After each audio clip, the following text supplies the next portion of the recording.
Welcome to Responding to Preempts. I call this class Tricks or Trump. And the good news is we won't have to count our high card points rather, when partner opens a preempt. What we're going to be counting are tricks and our trumps. So let's get started. Preemptive bidding. I'm going to just do a quick review of this preemptive bidding because it's a different concept. Instead of counting our high card points, we're counting our playing tricks. And that type of analysis is what we're going to be doing in responding to the opening preempt as well. So it's not about high card points, it's about the number of tricks in your hand. And as the opening preemptor, we're promising approximately a certain number of tricks in our hand when we open a preemptive bid. Whether it's the 2 level, we're showing 5 tricks. At the 3 level, we're showing 6 tricks.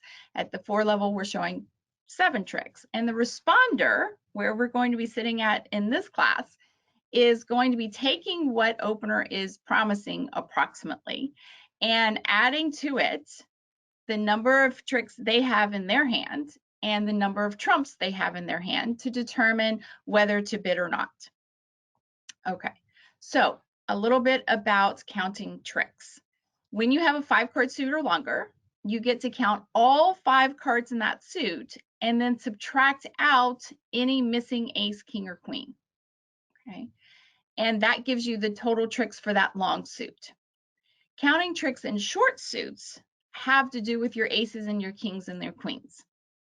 Right? So for instance, if you have the ace king in a single suit, right? The ace king in the single suit, this example right here. Ace king, let's say that's the ace king of hearts. Has to be in the same suit for it to qualify. That's 2 playing tricks. If you have the ace queen in the same suit, that would be 1.5 playing tricks. The idea is physically, how many tricks do you have in those honors? And the ace queen is 1.5 because the ace, you're assuming that's going to win a trick, and the queen wins the trick half the time, right? It's a coin toss, 50-50 chance. In a vacuum, I get, bidding skews that, but as the opening bidder and the responder, you're still in the auction and you're trying to best guesstimate how many tricks your hand is worth.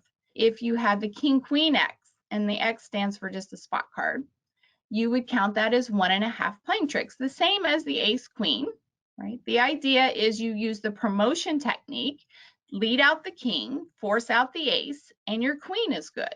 Well, that's 1 trick. Or you could use the repeat finesse technique, go to the opposite side of the hand of the king queen and lead up towards the king queen twice.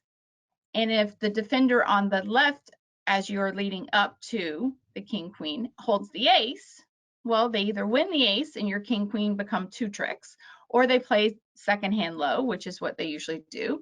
Declare would play the king, come back to their hand and lead up towards the queen again. So you have an opportunity for 2 tricks, but you can see 1 trick, which makes it a calculation of 1.5 tricks.